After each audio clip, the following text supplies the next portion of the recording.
is your rewritten script with timestamps removed and lightly paraphrased within your 10% limit, keeping the structure and length intact. It was still dark outside when I heard loud knocking on my front door. I checked the clock, 5:02 a.m. No one knocks at that hour unless something is wrong.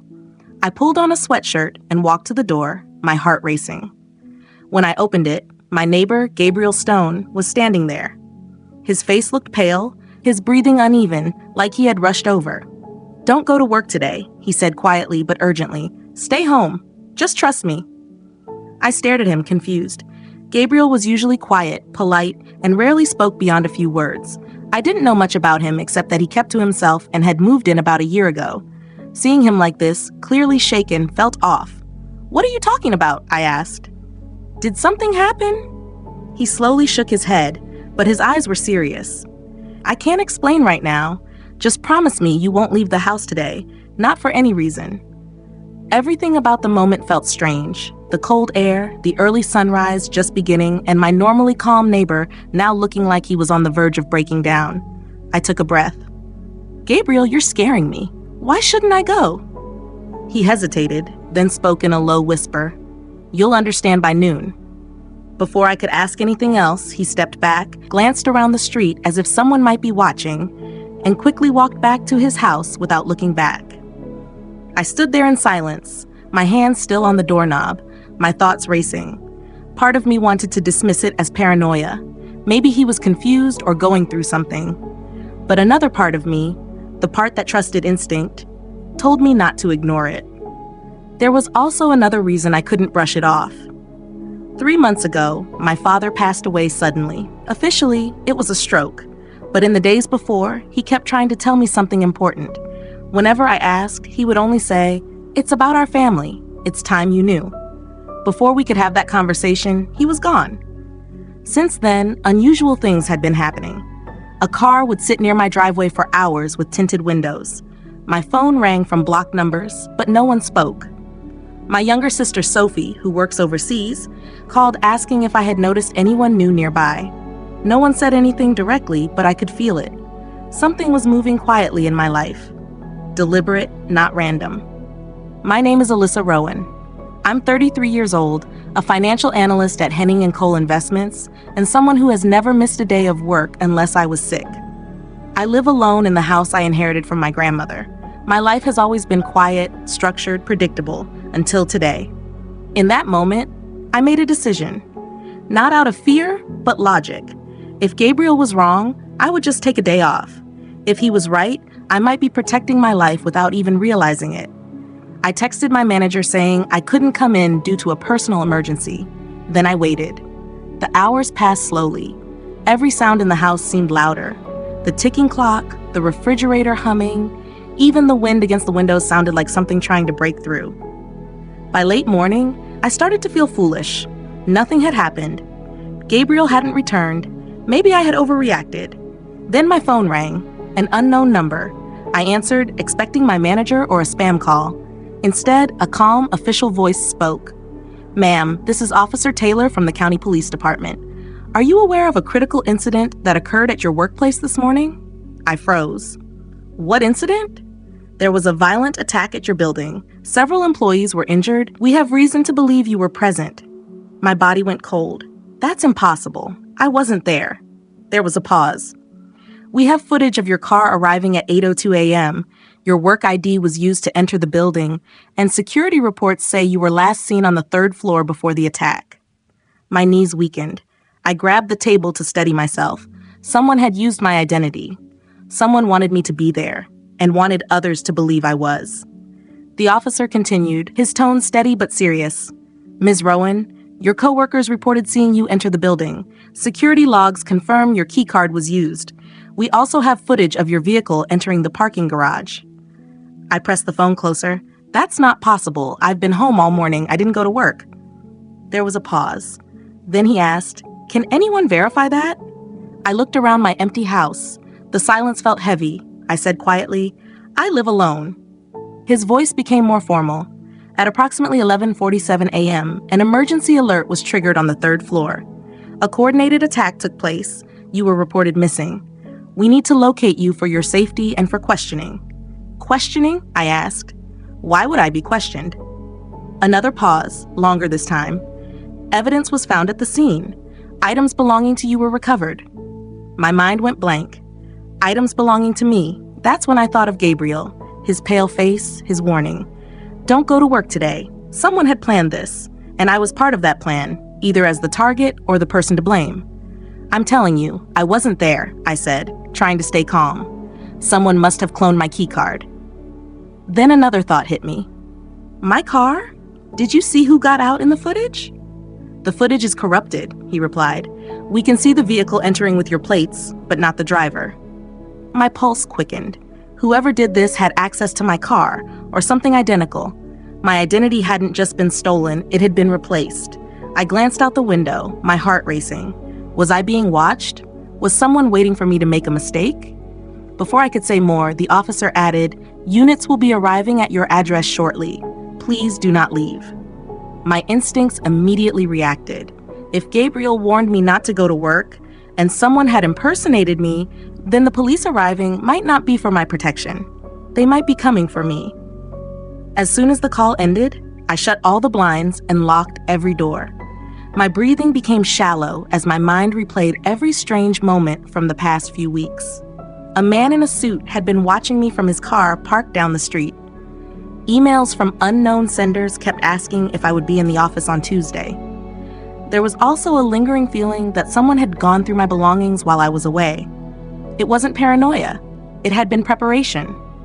Then there was a knock at my door. It was sharp and controlled, not hesitant like a worried neighbor, and not rushed like someone in danger. It felt intentional. I held my breath and stayed still. Another knock followed, then a voice. "Alyssa, it's Gabriel." "Open the door. We need to talk." My chest tightened. I walked slowly toward the door, but didn't open it. "How did you know the police would call me?" I asked through the door. His reply came low and steady.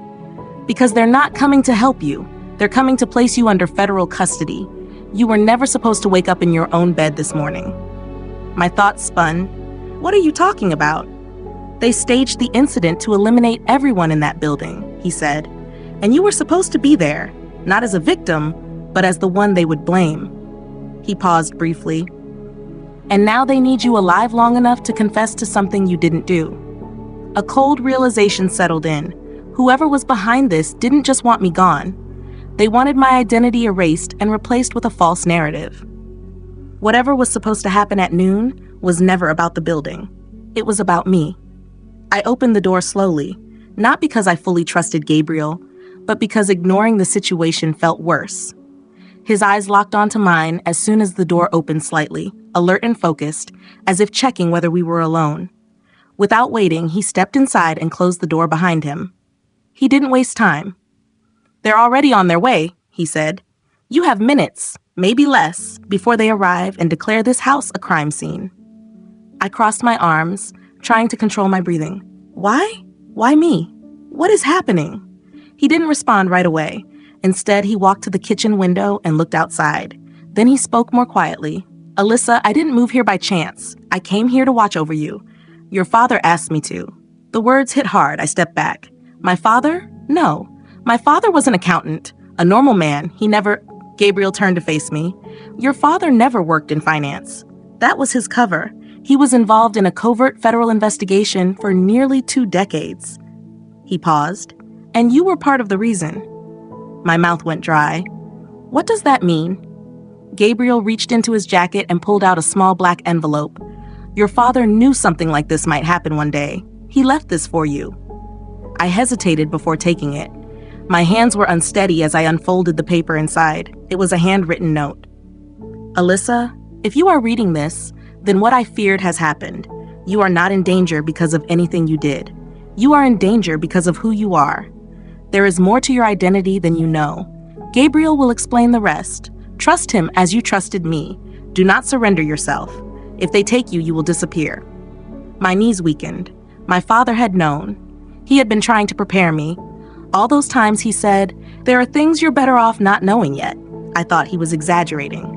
Now those words felt like warnings I hadn't understood. Gabriel looked directly at me. They're not just framing you, they're reclaiming you. Reclaiming? I repeated quietly. You were never just a civilian, Gabriel said. Your birth was not accidental. Your identity was constructed. Your father uncovered a classified biogenetic program, one connected to powerful families and influential bloodlines. He continued, steady and clear. When he refused to cooperate, he became a risk. His death was not natural. You were meant to be eliminated next, but they found a different use for you. My heart pounded. To use me as what? He stepped slightly closer, as a scapegoat. They needed a narrative to justify the next phase of their plan, a false flag event, a manufactured incident with you as the face of it all. The realization settled in. Every strange moment, every detail I had ignored had been leading to this.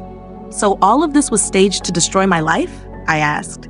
Gabriel's expression remained steady. Not just your life, your legitimacy. Once they label you a national threat, they can seize every file connected to your father's investigation. They can erase the truth he died trying to protect. He reached into his coat again, and this time pulled out a metal key card marked with a red emblem. This gives access to a secure storage vault your father used. It holds encrypted files identifying the people behind this operation. If you don't reach that vault before they reach you, everything your father died for will be lost. I looked at the key card, then back at my father's note. My entire life, I had believed I was ordinary, replaceable, unnoticed. Now I understood the truth. I was never invisible. I was never replaceable. I had been watched because I was the final piece of something powerful people did not want uncovered. In the distance, sirens began to echo through the neighborhood. Gabriel glanced toward the front window. They're here. But he wasn't afraid, and for the first time that day, neither was I. The fear was gone, replaced by clarity. I folded my father's letter, placed the key card in my pocket, and looked at Gabriel. Show me where we need to go. He nodded once. In that moment, I stepped beyond the life I had known and toward the truth I was meant to face. We barely reached Gabriel's SUV before the first unmarked black vehicles turned onto my street and began closing in. The sirens had stopped. They no longer needed them. They weren't arriving as law enforcement. They were coming for recovery. Get in, Gabriel said, starting the engine as soon as I shut the door. We accelerated quickly, tires screeching. Through the rear window, I saw two men step out of a black sedan, scanning the area. One raised a radio to his mouth, his expression focused and controlled, like someone retrieving property, not a person. As we drove down the highway, a calm settled over me. The fear had passed. What remained was clarity. Something inside me had shifted, like a key finally fitting its lock. After about 20 minutes of silence, Gabriel spoke. There's something you need to see before we reach the vault. Once you see it, you'll understand why they've been monitoring you your entire life. He handed me a tablet. A file was open on the screen. Rowan, Alyssa, Subject 7B, Designation, Genomic Asset, High Priority, Project Origin Initiative. I scrolled, my pulse rising as I read. Gene expression charts, blood markers not found in standard human profiles. A note, subject exhibits full immunity to multiple viral strains, potential regenerative blood properties. Subject approved for Phase 2 integration. Phase 2? I asked quietly. What does this mean? Regenerative? Immune to what? Gabriel kept his eyes on the road. 20 years ago, your father uncovered a government-backed biogenetics program. They weren't trying to cure diseases. They were trying to create a new class of human beings, individuals with specific immune advantages who could survive outbreaks, chemical exposure, and warfare. I stared at the screen as the reality began to settle. My father was part of this? I asked. He wasn't meant to be, Gabriel said. He discovered it after noticing inconsistencies in your early medical records. He found samples of your blood in places he never approved. That's when he realized you were being studied without his knowledge. He tried to remove you from the program, but that wasn't an option. The highway lights passed by in steady flashes. I struggled to process it. Me, a subject, a project, a target. Your father reported the program to a federal oversight board, Gabriel continued. The board ordered it shut down, but instead of ending it, those in control erased the investigation and everyone connected to it. Everyone, including my father, I said quietly. Gabriel nodded. They made it appear as a stroke, but he was poisoned with a neurotoxin developed within that same program. His death was meant as a message. I closed my eyes. For the first time, I didn't see my father as a quiet man with secrets. I saw someone who had sacrificed everything to protect his child from a reality she never knew existed. "They plan to retrieve you on your 33rd birthday," Gabriel said. But something changed. Your profile was accelerated. Your blood test last month triggered a system alert. That's why they staged the attack at your workplace. If you had gone, you would have either been killed or disappeared. "And now," I asked. "They will frame you publicly," Gabriel replied. "Declare you a domestic threat under an asset recovery protocol." I tightened my grip on the tablet. "Why frame me? Why not take me quietly?" "Because they don't just want your body," he said. "They want control of the narrative. If the public believes you're dangerous, no one will question what happens to you." We turned off the main road onto a narrow path leading toward a remote facility. The trees grew denser, the air colder, and my heartbeat steadied. I was no longer in the life I knew. I was in the one I was meant to understand. As we approached what looked like an abandoned bunker hidden beneath an overgrown hill, Gabriel parked and turned to me. "You have one final decision," he said calmly. "Once you go inside, there is no returning. You will learn everything. Your father died protecting the truth about who you are. And once you know it, they won't stop pursuing you." I met his gaze. "I've been hunted my whole life without knowing why," I said. "It's time I understand what they're trying to control." Gabriel nodded. I stepped out of the vehicle. The bunker door opened slowly, as if it had not been used in years. In that moment, I realized this wasn't the end of my life. It was the beginning of the real one. The door closed behind us with a heavy metallic sound that echoed through the chamber. The air was cold and still, as though the space had been waiting, not for just anyone, but for me. Gabriel moved forward with certainty, entering a long corridor lined with reinforced steel doors. I followed in silence, each step heavier than the last. The deeper we went, the more a strange sensation built inside me. Not fear, not anxiety, but recognition. My body seemed to recognize this place, even if my mind did not. We stopped at a vault door marked with a circular emblem, the Rowan family crest. My father had once shown it to me, saying it came from distant ancestors. Now I understood.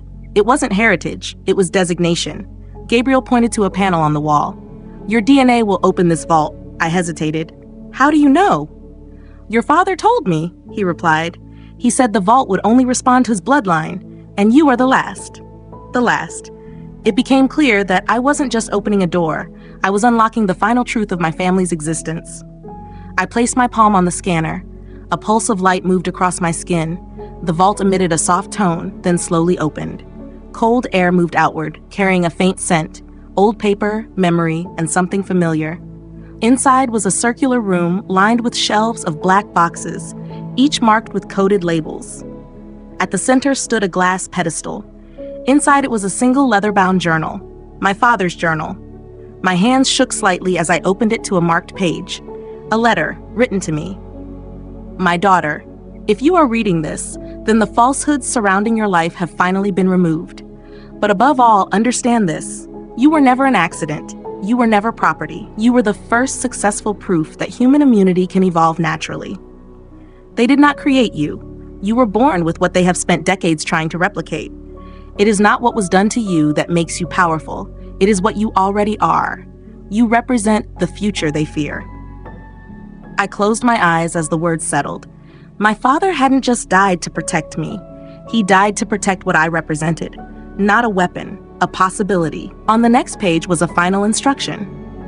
"At the far end of this vault is the master control terminal. One command will give them what they want, your compliance. The other will release every classified document tied to the Rowan Initiative to the public.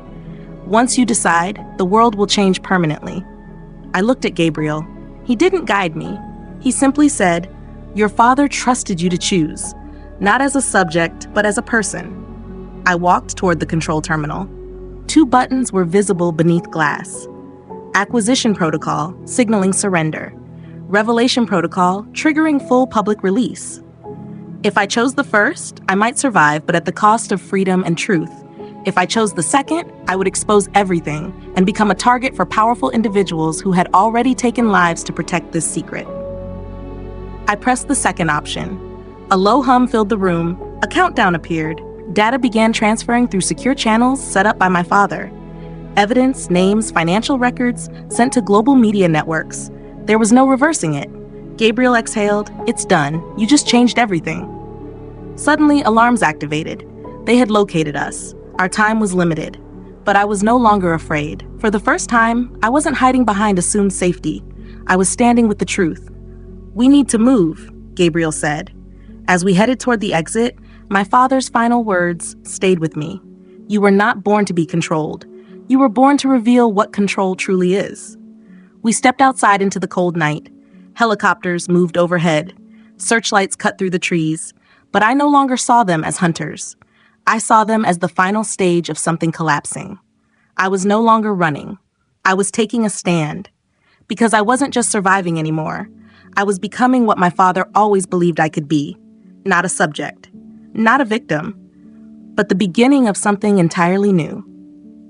If you believe the truth should never be hidden, no matter how powerful those trying to conceal it are, make sure to subscribe and comment where you're watching from. Because this story doesn't end here.